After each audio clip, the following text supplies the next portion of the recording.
All right, listen to this. Imagine being trapped in a time loop, living the same day over and over for 1,000 years. That's not a superpower. That's a total nightmare. But our boy, he didn't just endure it, he mastered it.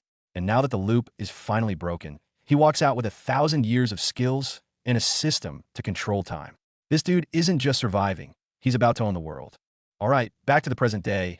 Our boy runs into a real piece of work. This queen, Li Ruobing, starts dropping lore about her crazy ex who framed her just to get with her. And her genius solution? Rope our boy into being her fake boyfriend to prove a point. The logic is creative, I'll give her that. But this lady doesn't play by the rules. One second, she's proposing a deal. The next, she's got a gun to his head, trying to test his nerve. Little does she know, our boy has seen it all. He just smirks, calling her bluff without even blinking. Now she's the one who's intrigued. The power dynamic just did a complete 180, and suddenly it's time for a couple's photo. And just like that, with the flash of a camera, they're officially together. She even makes him her personal assistant on the spot. Also, she can blast this photo to her ex. But while she's busy with her petty revenge, a much bigger plot is unfolding.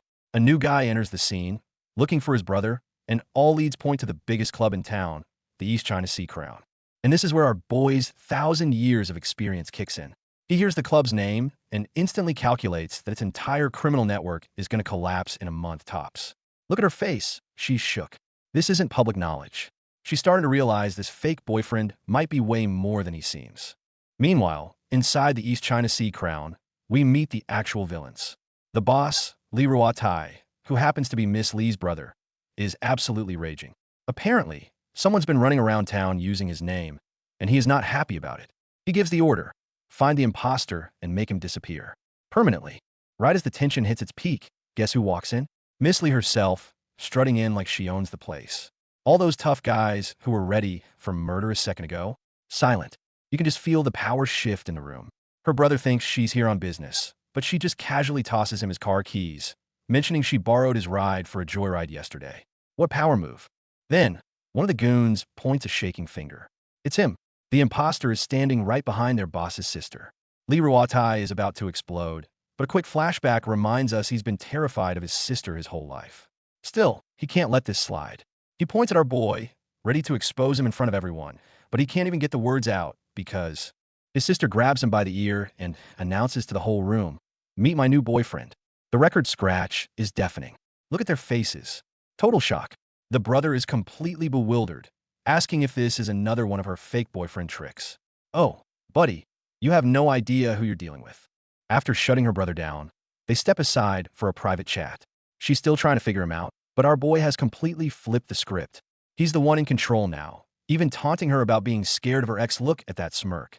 And one glance at her brother's stunned face says it all. They're the new top dog in this family, and it's our boy. All right, quick ad break from our sponsors. Just kidding. Let's skip this and get right back to the action. Meanwhile, Li Ruotai's brain has completely short-circuited. He's having a full-blown meltdown, imagining the worst-case scenario. Is my sister pregnant? Is it this guy's kid? The dude is spiraling. And his sister? She's just thinking, he's actually not bad looking. The contrast is hilarious. The protective brother mode is fully activated. He's convinced our boy is some kind of master scammer preying on his sister. Love makes people blind, he thinks, and he's going to be the one to save her. The family drama is about to escalate. So, Li Ruotai confronts him, accusing him of cheating on his sister already. But our boy doesn't even flinch. He calmly explains he was actually saving that other girl, who happens to be the daughter of a massive biopharma giant. He spells out how catastrophic it would be to mess with her family. The brother is just stunned into silence.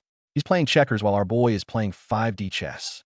Seeing that the emotional attacks aren't working, Wu Chun and his new girlfriend switch tactics. They drop the bomb. The higher-ups are about to raid his club. They call him out on all his dirty deeds from blackmail to gangster ties. He tries to deny it, claiming he covered his tracks, but his own sister shuts him down immediately. He's cornered. Now he's really panicking, trying to blame his subordinates and create chaos.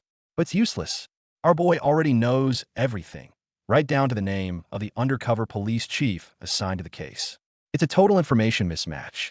Li Ruotai never stood a chance. And here comes the final blow. Our boy calmly writes down a list of names. Every single undercover agent planted in the club, from the janitors to the security guards. Li Ruotai sees the list, and his soul just leaves his body. He's been completely exposed. He screams for his men to grab their weapons, but it's far too late. His sister just smirks. She knew all along. Our boy leans back, completely relaxed, watching this supposed crime boss have a complete breakdown. He holds up the list that could destroy him and casually asks, "So, tell me, how much are you willing to pay to get out of this?" The absolute confidence, the sheer dominance, it's epic. Lee Ruatai completely snaps. He smashes his camera, screaming in frustration. He's trapped. The cops have evidence, his key people are gone. It's over.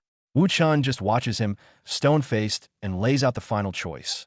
Cooperate and walk away safe, or fight it and go to prison. It's not really a choice, it's a surrender. Faced with absolute defeat, Lee Ruatai finally gives in. He's ready to do whatever it takes. But our boy doesn't want money or power. He looks at the broken man before him, smiles, and says, "Apologize to me, and I'll fix everything." He didn't just beat him, he broke his pride.